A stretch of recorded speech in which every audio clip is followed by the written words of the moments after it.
Right, I'd now like to introduce our second speaker. Gurm Cheema is a recognized leader in the fields of intercultural communication, diversity, and community engagement. As an immigrant woman herself, Gurm Cheema has also personally experienced the integration challenges faced by many immigrants. She writes about these challenges and works to foster a cross-cultural understanding through her writing, consulting work, academia, and volunteer work. She has been recognized for her work through numerous awards throughout the years, such as the Surrey North Delta Leader of the Year, Diversity Award, Woman of Distinction, and Griffin Award for making a difference through the art of writing. So please welcome Gurm Cheema.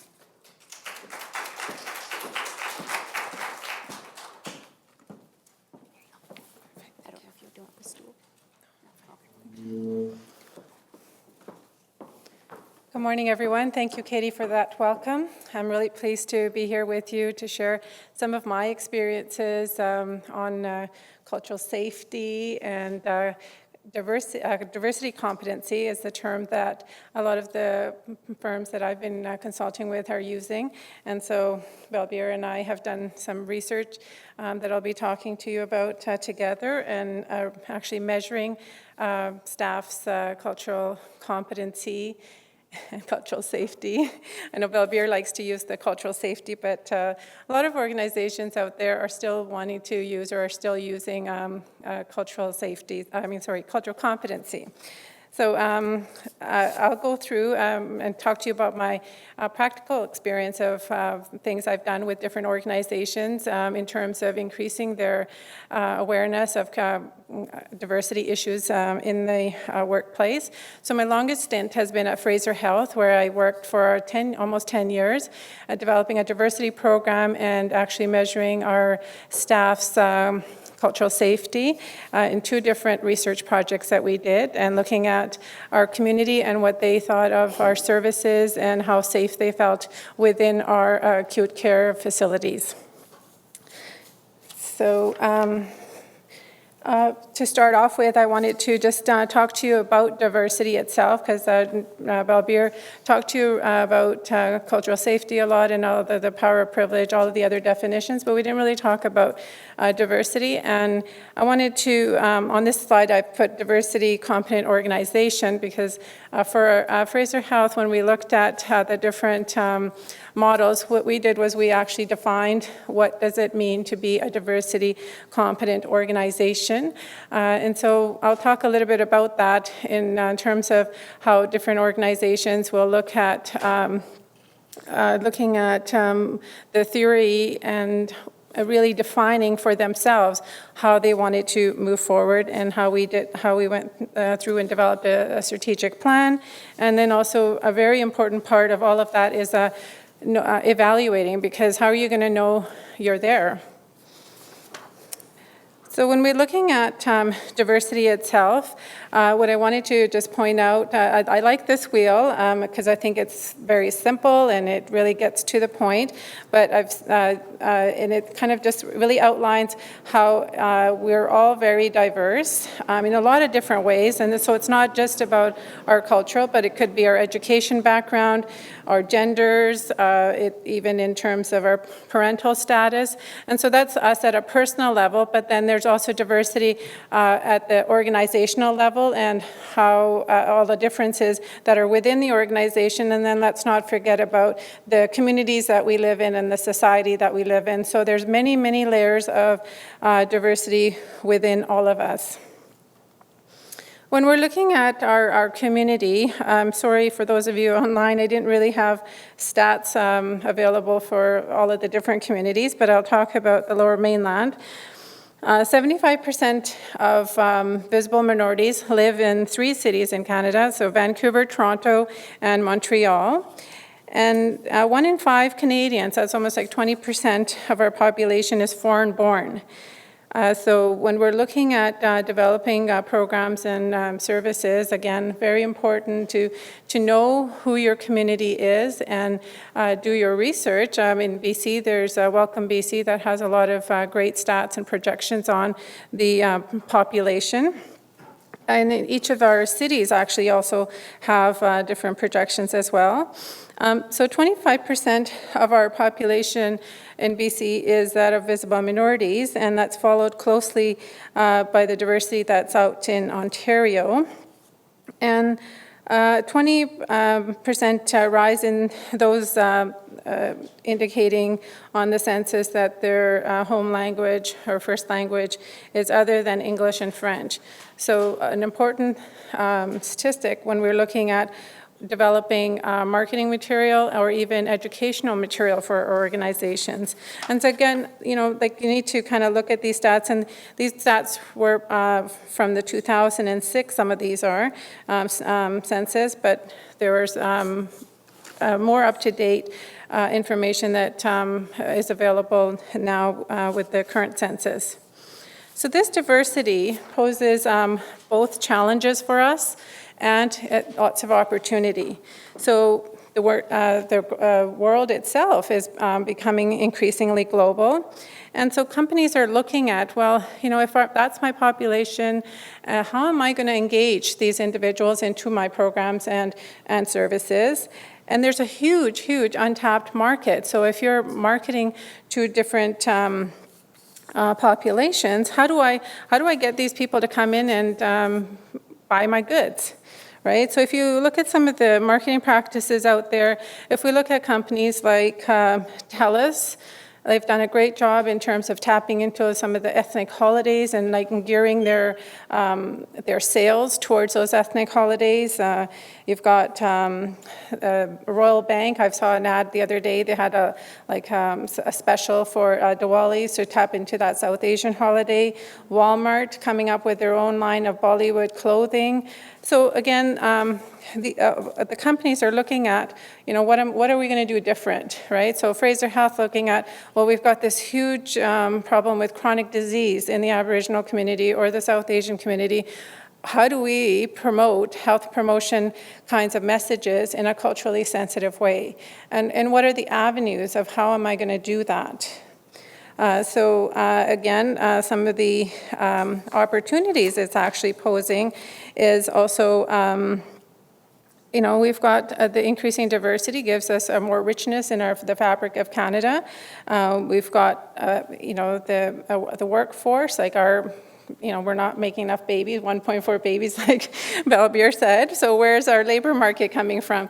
The new immigrants that are coming into our cities. I wanted to share with you this definition of a culturally competent organization that Kahn came up with in 1991. And so he was kind of answering that question is, what does a culturally competent organization look like? And so what he said was that they have organization structures that foster equity in their resource sharing, program development, and in administration. They recruit people from differing ethnic backgrounds and provide ongoing training and education about race and cultural issues. They plan cultural and social activities that are culturally appropriate and inclusive of all organization participants. And like Bill Beer says, well, that's a great definition and that's a great step to, you know, a great step into becoming culturally competent. But it doesn't recognize some of the other things that Bill Beer talked about, which is like actually knowing ourselves and our own values, our own beliefs, and how do we incorporate that into some of our programs and services. And so and it doesn't address what about the diversity within the diversity.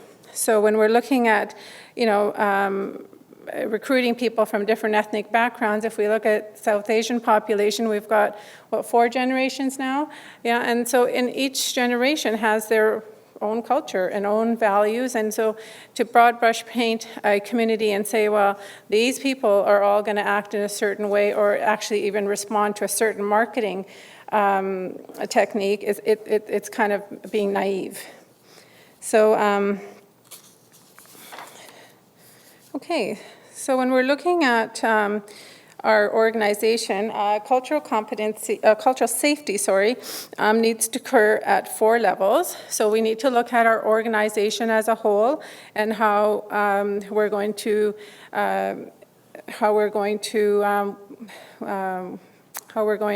integrate the cultural safety kinds of things into our organization. And we look at our management, and I was talking to one of you earlier, and I was saying, you know, in one of the organizations, when we did a cultural safety assessment, we actually did it we started at the management level, and she was quite surprised and said, oh, well, you know, I thought that, you know, most organizations will start at that staff level and kind of say, well, we need to train our staff. You know, I think it's more effective if you can start at the top and then work your way down. And so looking at, again, yeah, obviously our staff, and then don't forget our stakeholders and our community, right? And what are the kinds of things that we're going to do out there. And it's so to me, it's all about knowing your community and identifying and reporting on the disparities that the community is actually identifying. So it's not always just about what we see within our organization. So at Fraser Health, one of the first things that I did was do an environmental scan.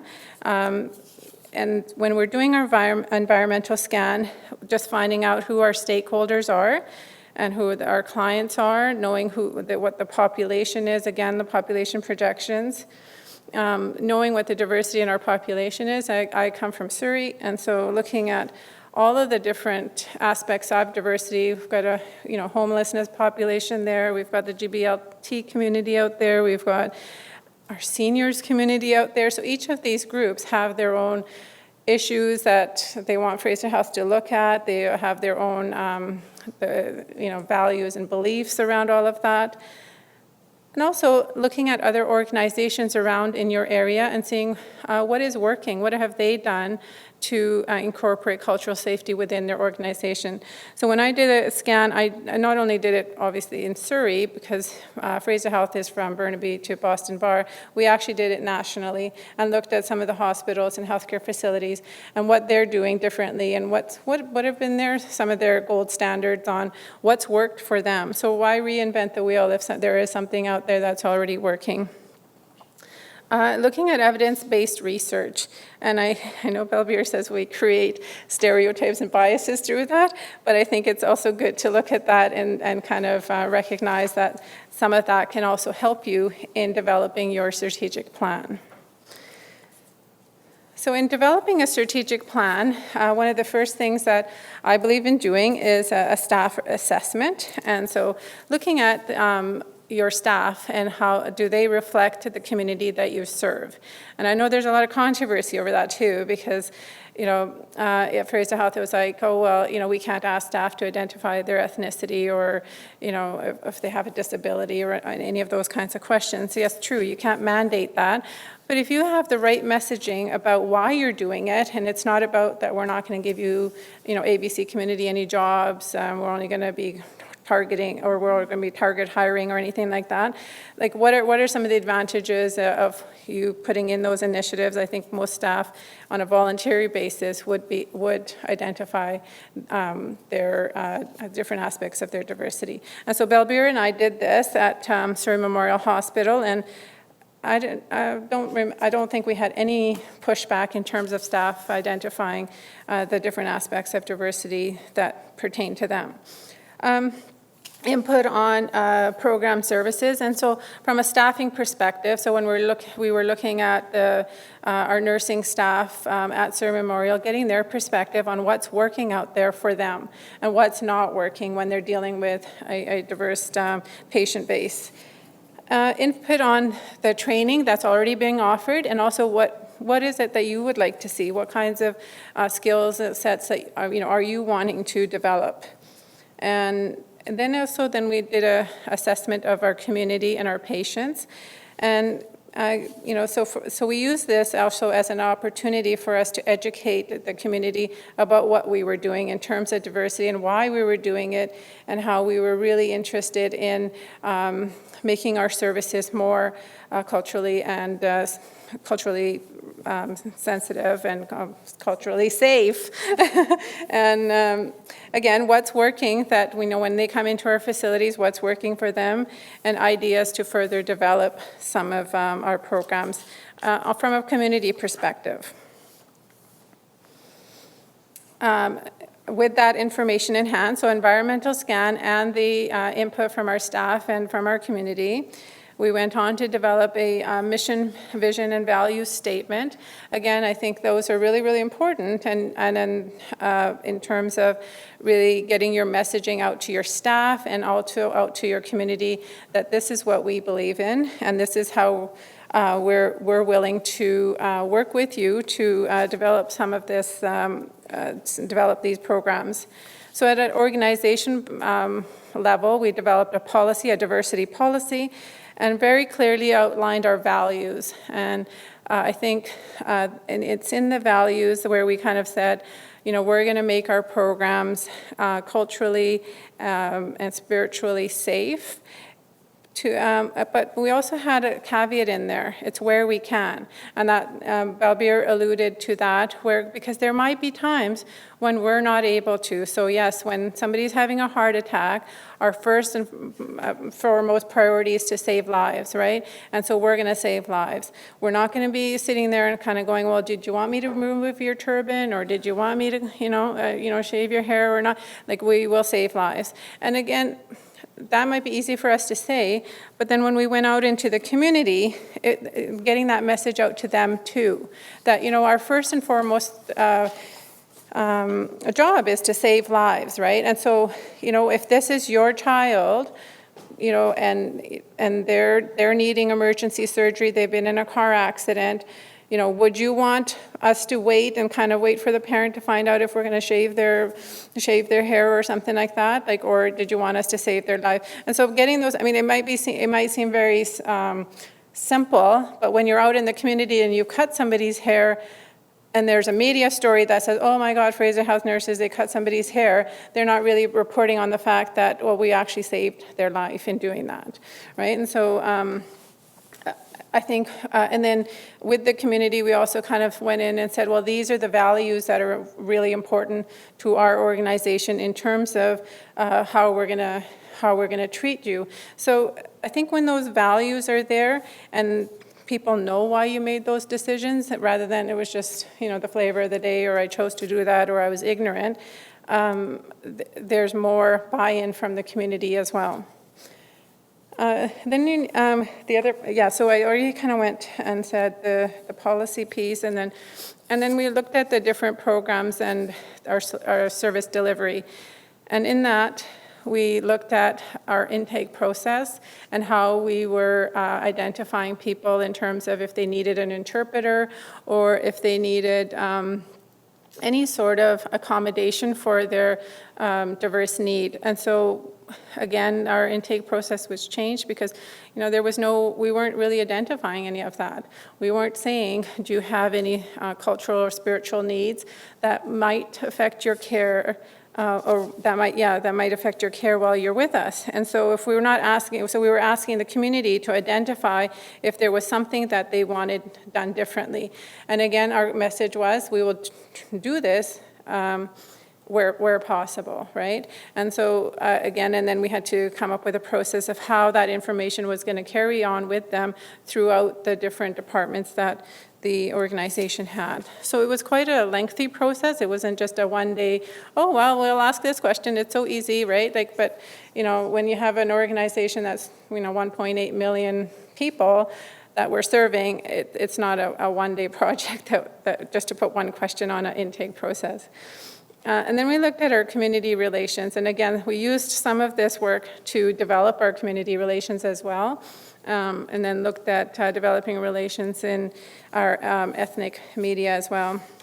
And we looked at obviously our translation services and trying to make our services and marketing initiatives culturally appropriate. Okay, so in terms of our community engagement, we were seeking community leaders, identifying community leaders that were already out there, and so that would engage with us and work with us to make our services more culturally safe. Getting them involved, in terms of getting to know who they were, we would attend different community events and support different community celebrations and invite the leaders to engage within our organization in different groups that we had in terms of the patients as voices. I'm not sure what the name of, I can't think of the name of the group, but is it voices? Patients as voices. And then we also had feedback process like through our diversity department. And then obviously another way that you might want to do it if you don't want to do it yourself is to work with companies that actually specialize in ethnic marketing.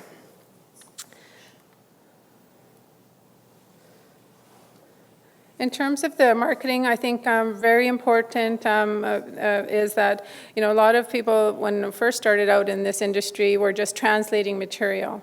And translating material word for word, very academic, and it doesn't work, right? And so you need to make sure that the marketing material is actually, again, culturally safe and culturally appropriate for the audience that you're actually marketing it.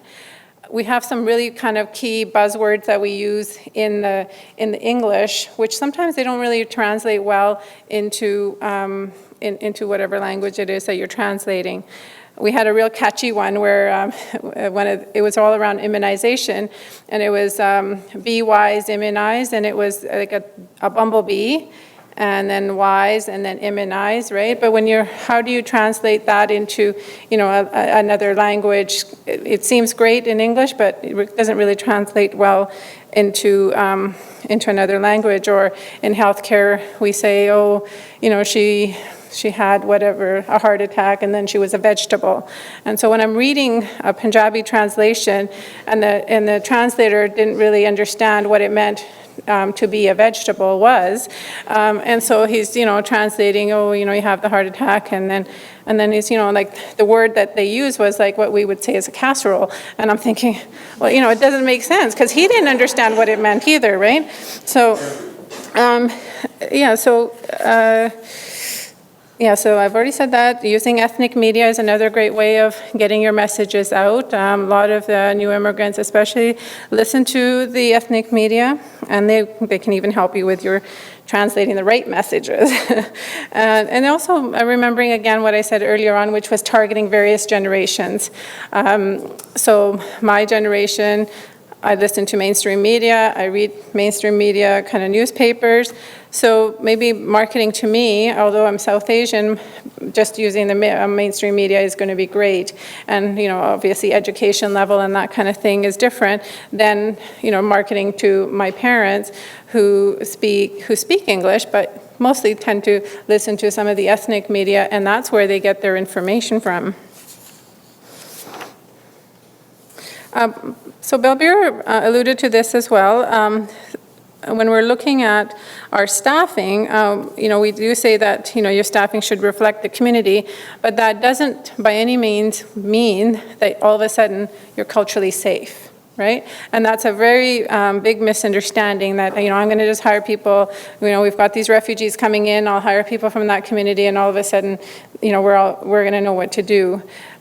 We all have a different understanding of what our culture is, and so the different layers of diversity that we talked about, and we have a different understanding of what our faith is and how much, like Belbir has done a lot of work around looking into Sikhism, and so she has a different understanding than, say, my children who haven't really, they look brown, but they really have no concept of what their faith means to them. Or what are some of the, why is it so important for a baptized Sikh for them not to cut their hair or to remove their turban? So important to keep that in mind. And again, also having a diverse a workforce, it creates some challenges too. And I can tell you with different companies I've worked with, you know, like sometimes they've run into different cliques. So people from different ethnic groups, well, you know, they kind of want to have the same shifts, and it's, you know, Filipino night one night, and it's Chinese night one night, and then it's the, you know, they're not really working collaboratively together. So it creates some opportunities, but then it creates some challenges. So again, having those values and good communication and team building exercises would really help in having a, you know, as you try to have everyone work together as a team.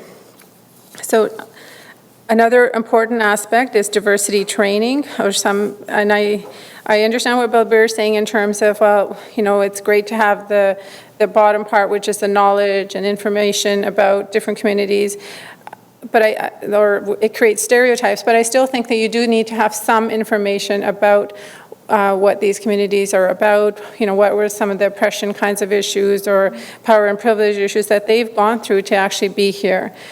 So I do believe that knowledge is good, and I do understand that does also create stereotypes, because not, you know, I wasn't oppressed when I came to Canada, and I faced racism, but I didn't face it till I actually got into the workforce and, you know, and more in the higher levels of my career.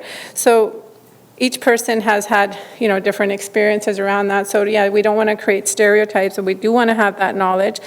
But to me, I think the biggest piece that in the diversity training is to actually have some sort of training around our own values and beliefs, and that's the part that sometimes organizations miss.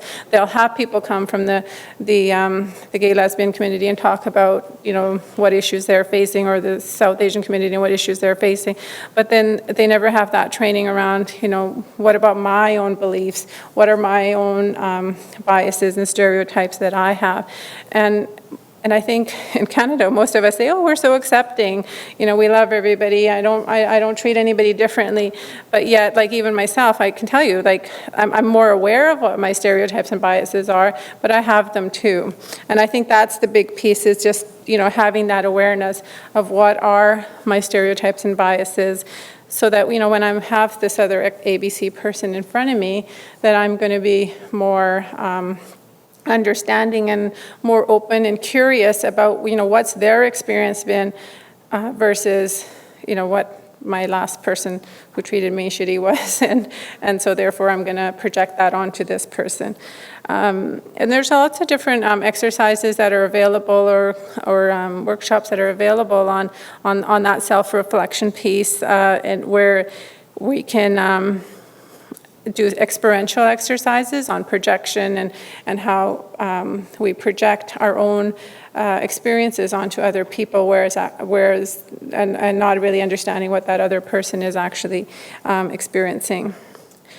Having diversity resources available for our staff. Again, at Fraser Health, we went through a great big project actually around identifying what kinds of resources our staff wanted, and then having those available online actually for them.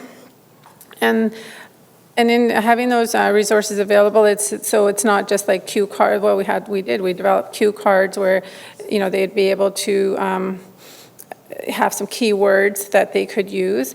But again, it was important to do the training around that too, because it wasn't about, well, now that I know how to say hot and cold in Punjabi, now all of a sudden this other person might think that, oh, I can actually speak Punjabi, right? So it was really important to do the training piece first of when they were going to use it. Created lots of issues too, because we couldn't just leave these words at the bedside. We had little cards made, and then infection control got involved and said, no, like you can't have these. So, you know, again, working with all of the other staff that, or departments that you actually, in a health organization, I found it really challenging, because there was just so many different departments. Like, you might be trying to do a good thing in one way, and then the other department says, no, well, we got to worry about infection control now. So we actually put these online then, and staff could print them whenever they needed to use them. Other things that we had online for them was actually a learning module looking at, diversity. So the very first question that I had was just, what is diversity? And so this is online learning so that they could just go through some exercises to kind of see how many layers of diversity that they have within them, because most of us kind of usually don't even think about the fact that I'm also diverse. Like we kind of think, oh, it's like, the brown people or the Chinese people, they're the ones that have a culture and they're the one that's different. But again, the exercise actually goes through and identifies that. And so a lot of the issues that in healthcare we have is around faith. And so we also developed an online module looking at our own values and beliefs around different, more like spirituality and what it means to be living in a pluralistic society. And so that was our education, lead of education that developed some of these online resources. And our next one, before I left there, was going to be on a module that kind of talked about Sikhism, because that was our largest faith group that we served in our region, and a lot of the issues that we would have would be pertaining to that faith group. So online resources or some sort of a diversity, so somewhere where they can go to get the help that they need. So once you've developed all of that kind of stuff, so how will you ever know that you're successful, right? So some organizations will miss this part. They'll do all of the other things, but, again, then they don't look at, well, what is it that, where do we take all of this? So again, if you don't measure it, then you can't achieve it. So what are some of the things that you might want to evaluate? Again, looking at the organization, well, for us, we had identified the different values that were important to our organization, and seeing, are these values still relevant to us? The policies, are they still relevant? And looking at them with that cultural safety lens. When we look at that, I think most policies aren't really, like Balbir said, I don't think they were created to keep ABC person out of our organizations, right? But when we review them, sometimes that's what it does do, right? So when I was talking to another colleague, when they were looking at firefighting up to a few years ago, we didn't have any women firefighters, right? And we didn't have Chinese in the firefighting. So this manager, when they went out to China, they looked out their window, and what do you think they saw? Who was fighting a fire out there, right? There were Chinese firefighters, right? And then they kind of oh, well, what? Why is it that, we've got this huge Chinese population, but yet we don't have any Chinese firefighters? So again, they go back, and so why is it that we don't hire Chinese firefighters? So they looked at their policy and obviously had, looked and saw they had a height restriction. And so, again, it wasn't created to keep anybody out, right? But, when we're reviewing our policies with that cultural safety lens and, looking at discrimination and that, sometimes our policies do just keep different individuals out of our programs and services. So another good example is the RCMP. Right, and so I think a lot of us have heard the controversy around that and Air India, and how some of the investigation it was hard for them to do because they didn't have as many Sikh or South Asian people in the RCMP, and some of the things that kept them out was the policy around headgear, and so removing that, now you have people from the Sikh population in the RCMP, and again, which kind of gives them an in to that community, and they can actually do some of the undercover kinds of things that they do, and hopefully keep us safe, right? And looking at governance, again, that's why earlier on I kind of said that it's important to look at our cultural safety from the top down. So like if we look at our boards here in BC anyways, is there the diversity that reflects our communities? I'd say no. And I think there was some sort of report done on that too about, the fact that never mind like ethnic diversity, what about diversity in terms of disabilities, in terms of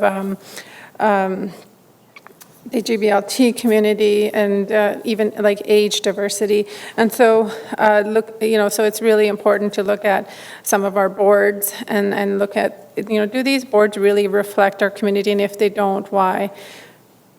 Planning and monitoring and evaluation, yeah. So again, making sure that our planning and evaluation is culturally safe. Our communications, again, looking at whatever it is that we've developed, and then our services and our programs. And our last piece is to measure our staff's perception. So we did it at the beginning. And again, measure our staff's perception of their skills and in terms of their behavioral changes.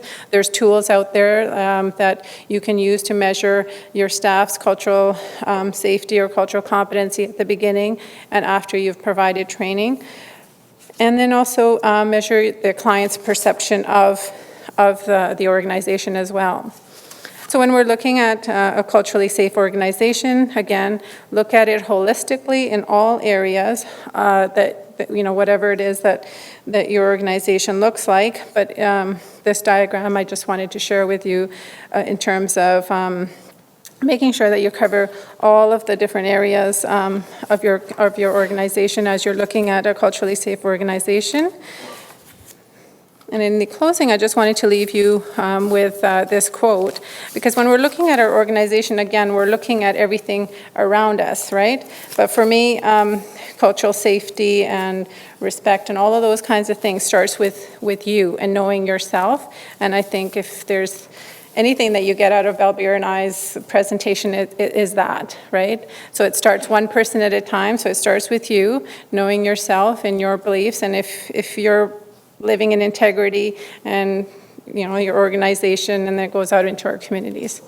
So thank you very much for your time.